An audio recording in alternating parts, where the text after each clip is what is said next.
भरोसा करता है कि तेरे दरवाजे से खाली नहीं जाऊंगी। अब पशुपति व्रत को समझ लेना। कई माताएं गलती करती हैं, कई माताएं व्रत को नए नए तरह से करती हैं। कोई कुछ बताता है, कोई कुछ बताता है, कोई कुछ बताता है। उस व्रत को आप समझ लीजिए, पशुपति व्रत। पशुपति व्रत 5 सोमवार का होता है। कितने सोमवार होते हैं अच्छे से समझ लेना। 5 सोमवार का व्रत है।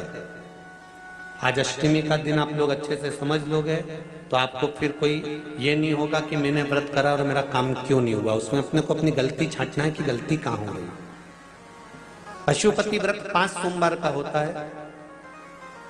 बीच में किसी सोमवार पर यदि एकादशी पड़ जाए या कोई तीज पड़ गई या कोई त्योहार पड़ गया, कोई नवरात्रि का व्रत कर रहे हो या कोई त्योहार का व्रत कर रहे हो या कोई तिथि का व्रत कर रहे हो और उस दिन सोमवार पड़ गया, अब आपने विचार करा कि मेरा पशुपति का भी व्रत है और साथ में तीज का भी व्रत है, तो कौन सा व्रत करूं मैं। तो उस समय पर आपको पशुपति व्रत छोड़ देना चाहिए।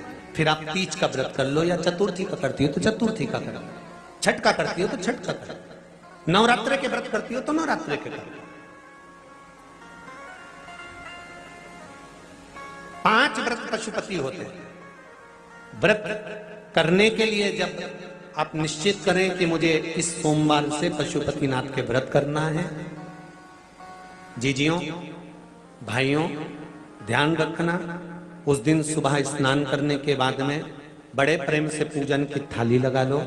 उसमें चंदन, अबीर, गुलाल, जो भी आप रखना चाहें, रौली, चावल, मौली, जनेऊ, पंचामृत, चाहो तो अलग अलग ले जाओ, चाहो तो एक साथ मिलाकर ले जाओ।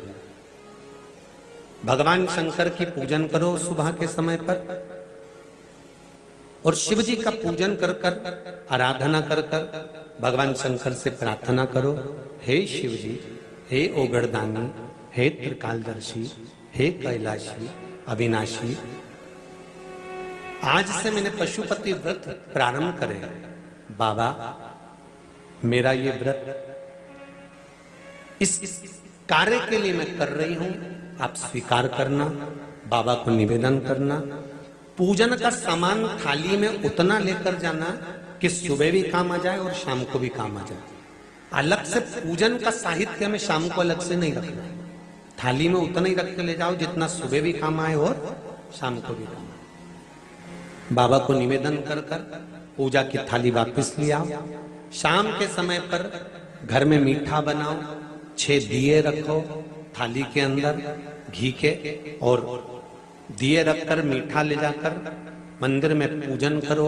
शाम को स्नान कराने की जरूरत नहीं, पंचामृत स्नान की जरूरत नहीं है। शाम को तो केवल जल का छींटा दे दो, पंचामृत का छींटा दे दो। बाबा की पूजन करो। पूजन कर कर प्रसाद के पहले 3 हिस्से करो। 3 हिस्से करने के बाद फिर आप दिया लगाइए। फिर बाबा को कितने दिए लगाना है, जम के बोलो, 5 दिए लगाना है आपको शंकर भगवान को। 5 दिए लगाइए, एक एक दिया जलाते जाएं और शंकर भगवान से पहले सोमवार को दिया जलाते समय अपने हृदय की बात कहते जाएं। 5 दिए पूरे हो जाएं। छठा दिया जलाना नहीं है, उसको थाली में वापिस रख लेना। दिए को थाली से नीचे उतारना जरूर। कौन से दिए को, जम के बोलो जरा, छठे दिए को मंदिर में उतारना जरूर और फिर वापिस थाली में रख लेना है। प्रसाद 2 हिस्से मंदिर में छोड़ना है, 1 हिस्सा थाली में रख के ले आना है। पूजन कर कर बाबा को निवेदन कर कर वापिस आइए। शाम को जब घर में प्रवेश करो, सीधे हाथ की ओर घर में अंदर जाते समय अपना जो राइट हैंड हो, अपना जो सीधा हाथ हो, उस ओर बैठो और बैठने के बाद उस दिए को प्रकट कर लो, प्रज्वलित कर लो। वहां पर भी शिव जी से प्रार्थना करो, हमारा यह कार्य है सफल करिएगा।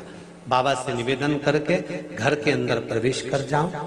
भोजन जब जीवने के लिए बैठो, भोजन करने के लिए बैठो, सबसे पहले जो प्रसाद लेकर आए हो उस प्रसाद को खाइए। जो प्रसाद आप लेकर आए उस प्रसाद में से किसी को नहीं देना है आपको, अकेले खाना। उतना ही प्रसाद लेकर जाना जितना खब जाए, छोड़ना भी नहीं। सबसे पहले प्रसाद खाइए, उसके बाद में भोजन करिए। इस व्रत में सुबह आप फलहार कर सकते हो, शाम को भोजन कर सकते हो। भोजन में ये जरूरी नहीं है कि मीठा ही खाना है, नमकीन भोजन भी कर सकते हो। बस मीठा कब खाना है, जब प्रसाद का एक हिस्सा लेकर आओ, वो एक हिस्सा आप खाओ। उसके बाद में जब भोजन करो तो नमक का करो, कोई मना नहीं, मिर्ची का करो, पर उसमें दिखावा ना करो और भोजन करें।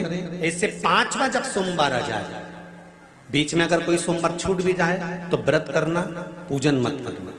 कोई रजो धर्म आ गया, रजस वाला धर्म आ गया, कोई कार्य आ गया तो उसमें पूजन करना, पूजन नहीं करना है, उसमें व्रत जरूर करना।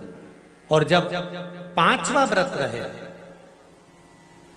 और 5वां व्रत जब रहे तो उस 5वें व्रत में जब सुबह पूजन करिए और शाम को पूजन करो, तो शाम को भगवान पर 108 या तो चावल के दाने, मूंग के दाने या बेलपत्र या फूल की पत्ती, जो भी 108 चढ़ा सकते हो भगवान को चढ़ाकर एक श्रीफल 11 रुपए उस पे रखकर शिव जी से निवेदन कर कर घर पर आ जाइए, दिया लगाइए और बाबा से निवेदन कर कर प्रसाद पाइए। अगर नियम से कर लिया तो मेरा विश्वास कहता है 5 सोमवार के अंदर ही आपका काम हो जाएगा, 5वें तक पहुंचोगे। ये शिव शंभु शरणे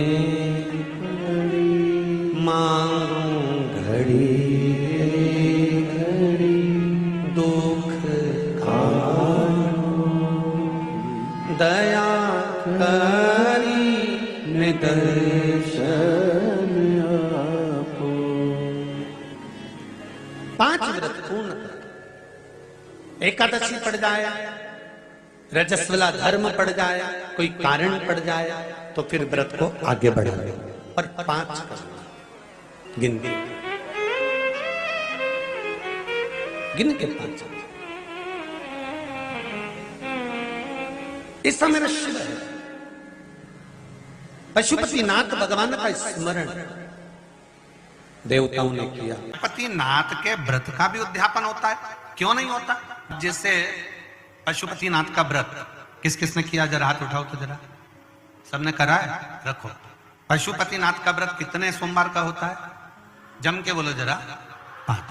कितने दिए लगते हैं? 6 दिए। मंदिर में कितने लगते हैं? 5। अपने दरवाजे पर 1। प्रसाद के कितने हिस्से होते हैं? 3। मंदिर में कितने रखाते हैं? 2। एक हिस्सा अपने को स्वयं। अब कई लोगों के मन में एक प्रश्न अड़ता है कि गुरुजी हमने 5 व्रत करे, अगर संतोषी माता का व्रत करते हैं तो उसका उद्यापन होता है, लक्ष्मी जी का वैभव लक्ष्मी व्रत करते हैं तो उसका उद्यापन होता है, हम गुरुवार का व्रत करते हैं तो उसका उद्यापन होता है, सोमवार का व्रत करते हैं उसका उद्यापन होता है, प्रदोष का व्रत करते हैं उसका उद्यापन होता है, एकादशी का व्रत करते हैं उसका उद्यापन होता है, हम देवी जी का व्रत करते हैं नवरात्रि का, उसका भी उद्यापन होता है, करवा चौथ का व्रत करते हैं चतुर्थी का, उसका भी उद्यापन होता है, तीज करते हैं तो तीज का उद्यापन भी होता है, छठ करते हैं तो छठ का उद्यापन भी होता है। तो पशुपतिनाथ के व्रत का भी उद्यापन होता है, क्यों नहीं होता? जब एक व्रत आप चालू करते हो और 5वां व्रत जब आपका पूर्ण होता है, तब 5वें व्रत पर जब आप श्रीफल, भेंट और 108 चावल के दाने या बेलपत्री या फूल की पंखड़ी या कुछ भी सामग्री, मूंग आदि कुछ भी शंकर जी को जो आप समर्पित करते हो, 108 चावल के दाने, 108 पत्तियां, वो एक साथ नहीं चढ़ाए जाते।